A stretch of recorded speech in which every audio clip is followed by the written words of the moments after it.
নমস্কার। সঞ্জয় দেব শাস্ত্রীর তরফ থেকে সকল দর্শক বন্ধুদের স্বাগত। শুধু ঘর সাজাতেই নয়, ছন্ন ছড়া জীবন সাজাতেও গোলাপ অতুলনীয়। স্রেফ করতে হবে 5 টোটকা। গোলাপ অতি সুন্দর একটি ফুল। এই ফুলের রূপ এবং গন্ধ সর্বদাই আমাদের মুগ্ধ করে এসেছে।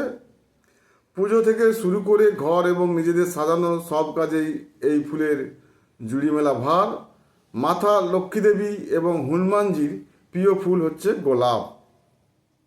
এছাড়া জ্যোতিষশাস্ত্রেও এই ফুলের নানাভাবে উল্লেখ রয়েছে। গোলাপ ফুল দিয়ে করা কিছু টোটকা আমাদের ঘুমন্ত ভাগ্যকে জাগিয়ে তুলতে সাহায্য করবে।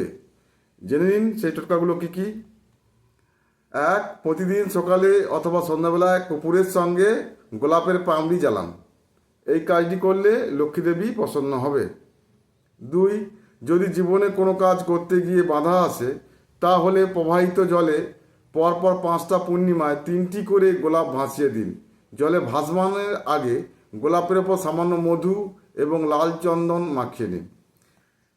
তো কি বলছি, যদি জীবনে কোনো কাজ করতে গিয়ে বাধা আসে, তাহলে প্রবাহিত জল মানে যেখানে জোয়ার ভাটা হয়, সেই জলে 5টা পূর্ণিমা মানে 5 মাস 5টা পূর্ণিমায় 3টি করে গোলাপ ভাসিয়ে দেবেন সেই যেখানে জোয়ার ভাটা হচ্ছে সেই জলে ভাসানোর আগে গোলাপের ওপর সামান্য মধু এবং লাল চন্দন দিয়ে দেবেন। 3. অতিরিক্ত ঋণের সমস্যায় ভুগছেন, 4টে গোলাপে সাদা চন্দন মাখিয়ে একটা সাদা কাপড়ের 4 কোণে রেখে বেঁধে দিন। তারপর সেটিকে জলে ভাসিয়ে দিন। দীর্ঘ দিনের মনের ইচ্ছা পূরণ না হলে পরপর 11টা মঙ্গলবার 11টা করে গোলাপ হনুমানজির মন্দিরে অর্পণ করুন। 5.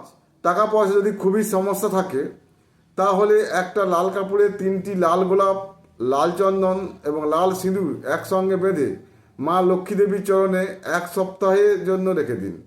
1 সপ্তাহের পর এই জিনিসগুলো টাকা রাখা জায়গায় রেখে দিন। অর্থ সমস্যা থেকে মুক্তি পাবেন। তো জানলেন গোলাপ আমাদের কতটাই ভালো করে এবং তার কিছু টোটকা।